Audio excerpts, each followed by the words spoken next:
City Scrapper. Thank you so much for joining me on my channel today. Today I am very excited to be creating a layout for day 1 of Christy's Beautiful Life 30 Days of Sketches Series 10. Today's sketch was created by Jessica Michaels. It looked to me like the sketch was calling for a mixed media background, so I started with a piece of thick white 120-pound smooth cardstock. I coated it with some white gesso, and then I used some Liquitex modeling paste and a stencil that I had in my stash, and I added some stars going from the upper right hand corner to the lower left hand corner. Unfortunately, the footage of adding the modeling paste was a little too blurry to include in the video. I made a slightly irregular shape with this stencil. It had a lot of tiny stars and also some very, very small dots. Since this is going to be a layout of my daughter's birthday celebration, I thought that the stars would be perfect and they would go along well with the larger stars that are in the sketch that I'm going to be adding in a little while. So I added some color to the background using some Lindy's Magical Shakers. I used 3 different colors. The green color is called Cathedral Pines Green. The blue is Time Travel Teal, and the yellow is California Poppy Gold. With the Magical Shakers, you need a good amount of water and just a little bit of the color. And I mixed all the colors together and I allowed them to flow across the background. I used a round paintbrush to spread the color out in a couple of places. And I also used it to add some splatters around the outside of this big area of color. I like to use all different things on my mixed media backgrounds. I love the shakers, particularly for backgrounds that I want to look very intense, that I want the color to be very deep and rich. Sometimes I want the background to be a little lighter because the pattern papers and the other elements I'm going to put over it are a little more prominent. In this case, I wanted the background to be a little darker, and I'm going to be putting some lighter colored elements for the most part on the top, so I wasn't afraid to have a darker background. I added some water droplets to the background, and then I rolled my paper towel over the top that lifted up some of the color and created a cool water droplet effect on the background. I do that very frequently. Sometimes it's more dramatic than others. I really like the way it came this time. A lot of the color got picked up, and I think it turned out pretty cool. I do put another layer of color on some of the areas of the background. Even though that covered up some of that effect, I still think all those layers of color add to the overall look and the outcome of the mixed media background. I continue to move the color around and add splatters with that paintbrush. I wanted a couple of areas to be a little more yellow than others, just to add a little bit of variation and a little bit of interest to this large area of color. I recently had a question about when I dry the background. So I continue to add color and move it around until I'm happy with that layer of color. And then I'll dry it and then I'll go back and sometimes add more color on top of that. But it's really important to either use a heat gun and dry the background or allow it to dry before adding another layer of color. That's what really makes those layers very rich and interesting. Now I thought I would do a little bit of experimenting in the background. I'm using that same stencil that I used earlier to apply modeling paste to the background. I'm using a baby wipe and I am just lifting off some of the color, very similar to the sprinkling of the water on top of the background, but I thought I would just try this out. Because the openings in the stencil were very small, it seems that some of the color that was lifted up is in the shape of stars, but some of it doesn't really look like star shapes, but that's okay. I was still happy with the overall look that this technique gave to the background. Well, here I am adding yet another layer of color. I wanted to add a little bit more yellow and I wanted to add a little bit more blue, and I'm just kind of playing around with the background until it's the intensity that I was looking for in all of the areas. I've said this before, so I'm sorry if you're hearing it again, but I just wanted to mention that I always like to include all of the footage of creating the mixed media backgrounds because I know that when I'm watching process videos, that's the important part for me. I figure that you can always fast forward, but you can't see something if I don't include it. So that's my thinking behind including this whole mixed media process. Now I'm going back in yet again with some more splatters, and those splatters just really make a big impact for whatever reason on this background. And I think that those water droplets look pretty cool. But now I'm done with the background and I'm going to start working on the rest of the layout. I used my Silhouette Cameo and I cut out these two stars. I tried to make them the same approximate size as the stars in the sketch. I'm using some acrylic paints. These are Waverly acrylic paints, and I'm mixing some pink with a reddish color. I wanted the stars to be pink, but I didn't want them to be light pink. I want it to be a little bit of a brighter pink. So I coated both of the stars with the acrylic paint, and then I dry them. I use the heat tool and I dry them, and then I put another coat of paint on top of that because some of the areas looked a little bit too white. I always think that when working with acrylic paint, if you want it to look even and solid, that you should apply two coats of paint. I think that's a good way of ensuring that everything looks covered. But I forgot, I spoke too soon. I did not finish the background. I allowed it to fully dry, and then I went back in with some white splatters. I'm using some watered down white acrylic paint. I put quite a few splatters on the background. This is another way that I just like to add some variation and some interest to the background. When the white splatters were dry, I positioned the stars where I wanted them, and then I attached them down to the page using some gel glue. I was very relieved at this point that I had a background that I was happy with. The sketch is absolutely beautiful. It had nothing to do with the sketch.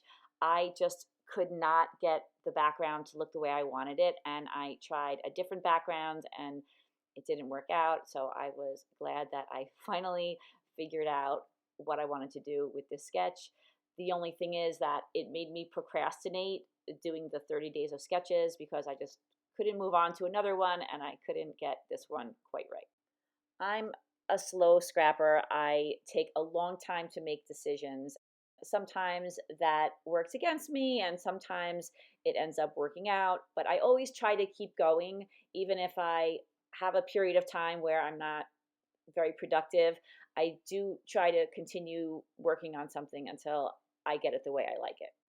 Usually as soon as the background is dry, before I add any acrylic paint splatters, I run my mixed media backgrounds through my ink machine, which kind of works like a laminator. It's like it presses the layouts and makes them flat. And I forgot to do this for this layout. And then I glued those acrylic painted stars on top of the background, and I have tried running acrylic paint through my laminator and it's usually a disaster. But I had to do something because this background was really wavy because I added so much water to it. So I used a piece of cardboard, I brushed it with some heavy duty gel medium, and then I attached the background to it, and that helped to keep it flat. I don't like to unnecessarily add bulk to my layouts, but this cardboard is pretty thin, so I didn't think it would make a big difference in my scrapbook. Instead of having two small photos, as you see in the sketch, I decided I was just going to use this one larger photo. I mounted it on some white cardstock. I actually have two layers of the white cardstock just to add a little bit of interest to the matting of the photo. I put some foam. You could see I put a whole bunch of scraps of foam on the back of it. Then I used my T-square to line it up and make sure it was straight. And now I'm adding some embellishments to the background. For this layout, I use a Simple Stories paper collection called Let's Party. The stars that I'm adding right now, those are Paper Studio brand. A lot of the colors went really well with the colors in the paper collection. And I'm following the sketch with adding some different size stars around the larger stars. I absolutely love these stars. They are very sparkly and they're just so festive. So I love adding these to layouts. I use this piece of chipboard from the collection. It says party on it. I'm just reinforcing it with a little bit of extra adhesive and putting it right underneath the photo. And then I also use these chipboard pieces. I just love little flags like these. These say yippee and yay. There's a little banner that says celebrate, so I put that right underneath the photo. And then once again, I used some of my ATG adhesive just to make sure that those chipboard pieces stay put. I was looking at the stars on the sticker sheet and the stars that I had on the layout, and I was thinking that they didn't look as bright and cheerful as I wanted them to. And I noticed there was a star that was like a reddish pink, and I thought that that would look better in each of the clusters. So I didn't take any of the colors away. I just replaced a different color star in each cluster and added a red one in. And I think that that made a big difference as far as brightening up those star clusters. I got these star stickers on clearance. I wish I had gotten more of them. I absolutely love them. I've used them on so many layouts. I just love them for things like this, like a party theme. I think that they're just perfect. So I added another smaller banner underneath the larger banner that said party. And then I had this pack of stickers. I don't use a lot of flat stickers on my layouts. I use some, but I usually go to the more dimensional embellishments. But I liked the cluster of balloons. And then this sticker sheet also had a lot of these little confetti pieces, I guess you could call them. They look kind of like corkscrews. And I really love this shape. And I love using it for birthday and party layouts. I have some dies that are this shape and I use them all the time. It was very nice though to have them as stickers and not have to pull out my dies and make them. And the sticker sheet had some stars as well, so I threw a couple more stars onto the layout. I wanted to add some enamel dots. I added some enamel dots to either side of both of the banners. And I love to add photo corners, and I especially wanted to add them on this layout because the matting is white and I wanted to add a little bit of color close to the photo. So I punched out some photo corners using my EK Success scalloped photo corner punch. I punched them out in 4 different colors using some of the pattern papers from the collection. I always like to add a little pearl or enamel dot or something like that to the photo corners. I wanted to add the smallest enamel dots to the photo corners, and I wanted to coordinate the enamel dots with the colors of the photo corners. I realized I had the right size in orange and the reddish color, but I did not have a blue or yellow in the smallest size. I knew that if I looked in my enamel dot stash, I would have something that matched those 2 colors. But in the meantime, I decided to remove the enamel dots and to use these little sparkly jewels. I also use these jewels on the medium-sized stars in the background. I got these at a dollar store and I wish I saw them more often. They're a perfect little embellishment just to add a little bit of sparkle without adding any color to a background. I also wanted to add some larger jewels. These are Paper Studio jewels, and I added those to the largest of the stars in the background. I was thinking that those confetti stickers were a little bit too close to the large cluster in the center. I wanted to spread them out a little bit more. So luckily they peeled up very easily and I was able to reposition them. Also in the collection were these large numbers. My daughter was turning 15, so I luckily had a 1 and a 5. I relocated these star stickers so that they wouldn't be covered up. I reinforced the back of these numbers with some thick cardstock just because the background was kind of bumpy with all of the mixed media and these were very thin.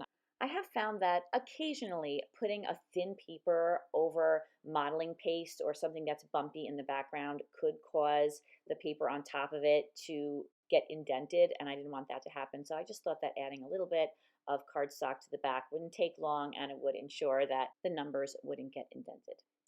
I had some very, very tiny rhinestones in my stash. I used them to embellish the smallest of the stars, and then I began sprinkling them all around the layout. I put them all around the embellishments and the mixed media background just to add another little festive element to the layout.